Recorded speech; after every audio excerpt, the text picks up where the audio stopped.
Bonjour à tous, ici Rusgar, et on se retrouve pour une nouvelle vidéo sur une de mes factions favorites, Yan Baiyu, le tigre blanc. Yan Baiyu est un bandit. Globalement, ce qui change dans les mécaniques de gameplay, c'est surtout au niveau de la macro de la game qui va se dérouler différemment comparé à une faction Han plus classique. Il se trouve plutôt bien situé sur la map. On retrouve les mécaniques communes à tous les bandits, telles que l'arbre de recherche, les gestions des villes qui se font de manière différente, c'est-à-dire que la capitale ne peut pas excéder le niveau 6, car au-delà, cela impactera l'ordre public dans votre ville. Le choix des bâtiments disponibles à la construction dans une ville est réduit, car c'est un bandit et les bâtiments n'ont pas autant de choix que les factions des Han. Son bâtiment unique permet, dans une commanderie annexe, à côté, vous allez construire un nouveau bâtiment, et ça, c'est les bâtiments spéciaux pour les bandits. Et pour Yan Baiyu vient s'ajouter un autre bâtiment en plus. Comparé à Zhenjiang, ce bâtiment vous permet d'augmenter un peu l'income en nourriture dans votre faction, et vous permet de débloquer les troupes de Yue, qui sont des troupes spécifiques à la faction de Yan Baiyu, sous un certain nombre disponibles par rapport au nombre de bâtiments que vous avez construits. Mais ça reste un peu superficiel, car déjà de base, les commanderies annexes dans cette faction rapportent toutes de la nourriture, ce qui rend un peu le bâtiment un peu superficiel, alors qu'on pourrait tout simplement faire un revenu du banditisme supplémentaire par rapport à ça et augmenter son income naturel. Comme tous les autres bandits à côté, il possède la mécanique de raid et de partage de butin. Le raid vous permet, en territoire adverse, de baisser l'ordre public de la ville dans laquelle vous faites un raid, et le partage de butin, ça vous permet de reconstituer vos troupes dans votre territoire. Cependant, le partage de butin diminuera votre réserve de votre armée, et si la réserve est trop basse, cela impactera la satisfaction de vos généraux au sein de votre armée. En second point, il y a les contrats de mercenaires. Les contrats de mercenaires, on va vous proposer d'attaquer une cible pendant une vingtaine de tours en échange d'une certaine somme. Cela peut rapporter énormément de récompenses comme des auxiliaires. Puis en troisième point, on a la Confédération du Tigre Blanc. C'est une mécanique d'alliance spécifique pour Yan Baiyu, qui à condition d'avoir beaucoup de membres dans une alliance que vous allez créer, vous offrira des bonus de reconstitution, de recherche, mais techniquement, c'est vachement nul quand même, parce que on aura plus tendance à vouloir s'étendre au sud pour fortifier son territoire, asseoir sa position dominante sur la map, que de vouloir faire alliance avec tous les pectos qu'il y a là-bas. En seconde étape, on va voir du coup les personnages notables de la faction. On y retrouve Yan Baiyu, une sentinelle vraiment très puissante en début de partie, car avec sa capacité unique qui lui permet de tirer à l'arc, c'est une compétence qu'il faudra utiliser lors des batailles que vous allez gérer. Avec cette compétence, du coup, vous allez complètement détruire le rang des armées adverses. Et c'est vraiment très puissant en début de partie parce que, en général, aux alentours, vous avez que des turbans jaunes et des armées assez mineures. Du coup, vous allez juste aisément prendre le contrôle de tout le sud et vous allez juste pouvoir récupérer un gros contrôle sur le sud de cette manière. En second personnage, nous avons Yan Yu, qui est le petit frère de Yan Baiyu, mais lui est un tank qui va devoir rentrer dans le tas, et à côté de ça, il possède une capacité pour se heal. Ce qui est très pratique parce que, souvent, moi j'ai tendance à envoyer Yan Baiyu devant, pour aller un peu kite les adversaires en utilisant la capacité, et il aura tendance à prendre souvent des dégâts, et j'arrive avec le frère par derrière pour le soigner, pour le remettre d'aplomb pour retourner en bataille. Mais une faction ne peut pas être aussi parfaite, parce que, avec Yan Baiyu, le problème c'est que vous avez qu'un petit pool de personnages uniques. C'est-à-dire que si vous voulez récupérer d'autres personnages uniques, comme moi j'aime le faire au cours de mes games, mais je pense que tout le monde aime faire ça, il faut essayer de miser un peu sur la chance, et de regarder tous les tours, tous les personnages disponibles, et les recruter dès qu'ils sont disponibles. C'est comme ça que vous pourrez récupérer de bons persos lorsqu'une grosse faction se fait détruire, et essayer de récupérer des petites miettes, afin de consolider votre armée. Maintenant, c'est le moment où je vous donne un peu des petits conseils pour bien réussir votre game avec Yan Baiyu.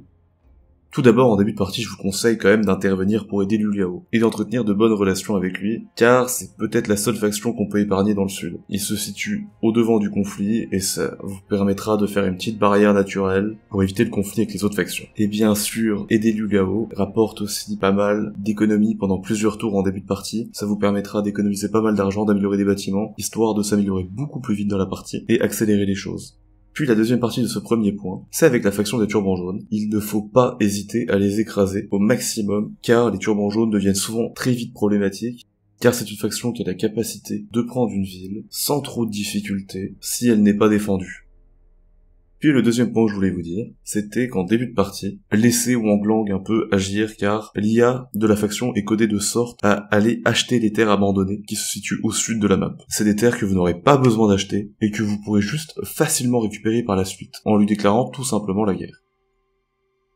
Puis pour le début de partie, ne vous préoccupez pas trop d'aller vous étendre en dehors de votre zone qui est le sud. Le mieux, de mon point de vue personnellement, pour s'assurer une victoire assez facilement, suffit de développer ces terres au sud. Les bandits ont quand même une économie qui est assez impressionnante en début de partie, grâce aux commanderies annexes qui vous rapportent énormément d'argent. Surtout que la zone n'est presque pas défendue. Du coup, ça reste globalement assez facile de pouvoir asseoir son autorité sur tout le sud.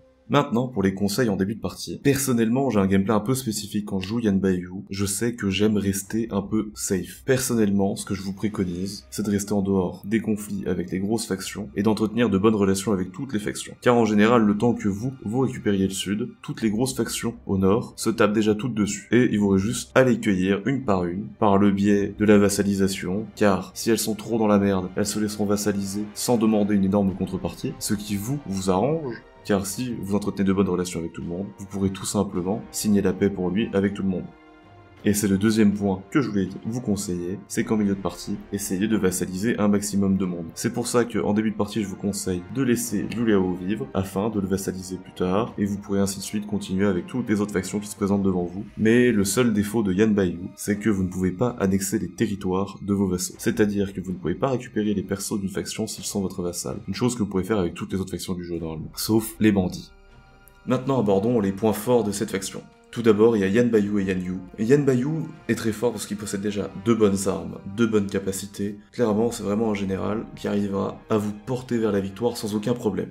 Mais Yan Yu, même si c'est un tank, reste quand même bien moins puissant que son frère, mais on peut combler ce vide par le biais de la commanderie de Poyang que vous allez conquérir dès le début de la partie, et en l'améliorant au niveau maximum, c'est-à-dire au niveau 3, vous allez pouvoir avoir des armes que vous allez pouvoir équiper sur vos généraux afin d'augmenter leurs dégâts. Et c'est comme ça que le frère de Yan Baiyu devient très puissant en combat.